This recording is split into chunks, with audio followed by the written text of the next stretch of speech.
Hi, I'm Stephen Ducey, and this is my Turning Point presentation. So, a little bit about myself.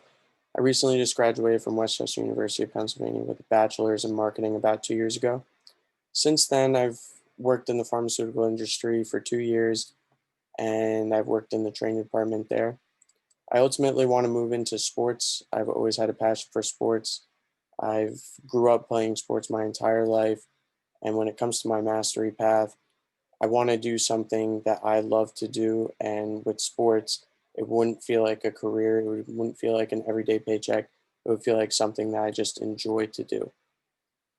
When talking about the readings and starting with the first strategy of returning to your origins, after reading it, it just made me feel as if it meant talking about going back to your roots, feeling that love and sensation for something of that you did in the past, certain event that you went to that just gives you like a trigger of something that you know that you were meant to do in the future and on your mastery path.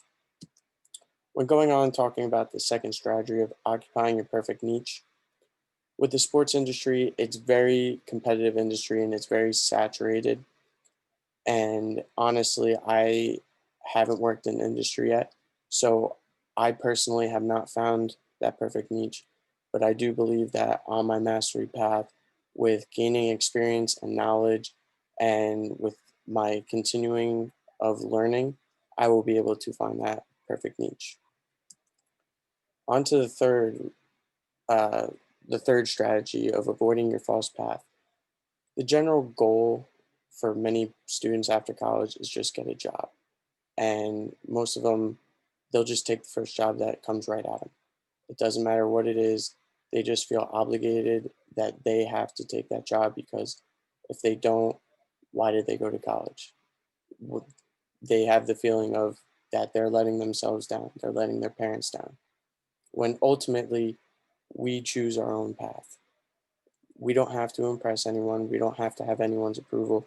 This is our path. And Robert Greene, in this section of the book, he has a quote that says, "Feel some anger and resentment at parental forces that want to force you upon an alien vocation." Now, this one really got to me because it's more or less parents telling you to get a job just to get a job, move up in that job, and then go on, and it holds you back from following your dreams. And that is the false path that we have to avoid. It's okay to rebel. If you're following your dream and you stay true to it, it's okay. On to the fourth strategy of let go of the past. This one mainly just after reading it, it talked about change. Now, in this world that we live in, change is inevitable. It's going to happen no matter what, and it's about how we react to the change. And if we take that change and we use it to our advantage and embrace it on our mastery path and make the commitment to focusing on our path. And Robert Greene in the book, he said, "You are committed to your life's task and giving it full expression." Now, this one stuck to me because it is a commitment. If you are going to stay on your mastery path, it's going to take a lot of hard work and you're going to have to fight through changes. And you're going to have to adapt to these changes and stay true to your path.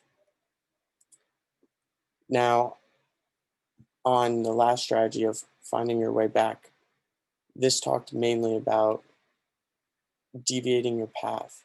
And that's how I took it, as most people get the temptation of, I have to take this job because of the money. I have to take this. And you end up deviating away from your path. And it's all about how you find your way back to that path, what you are going to do, and how hard you are going to work to get back to the path of your ultimate mastery. And Robert Greene in this section had a quote where he said, "Make your return to the path a resolution to set for yourself, and then tell others about it. Set yourself goals to get back to your path, and make your journey back to your path a story that you could tell on to others." Now, when it comes to my turning point story, I've always growing up loved going to live sporting events, baseball games, soccer games, but this was about a baseball game, and I went to a baseball game with my family, and I loved it. It was my first game, and I enjoyed every second of it. I loved specifically all of the in between inning events that were going on the field, and I wanted to do something and have that joy.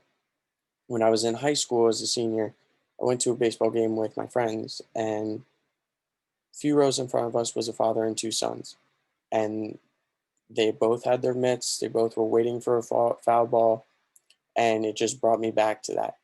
And later in that game, they ended up going on the field and racing against the mascot, and both got T-shirts as souvenirs, and the smiles on their face just brought me back to that moment of being there with my father, and that's when I knew. And to the strategies, I related most to the returning back to my origins because that visual that I saw brought me back to that moment and made me know that my ultimate path was to go to sports and do something that I loved. Now, on my dream career path, two goals that I want to achieve in these next 3 weeks is personally, I want to continue to do as many online certifications and further my knowledge and education as I can and expand my horizon. I also want to plan future long-term and short-term goals that I could achieve. And I want to make the short-term goals more or less like achievements towards my long-term goals. And I'm very excited on my path to mastery. Thank you.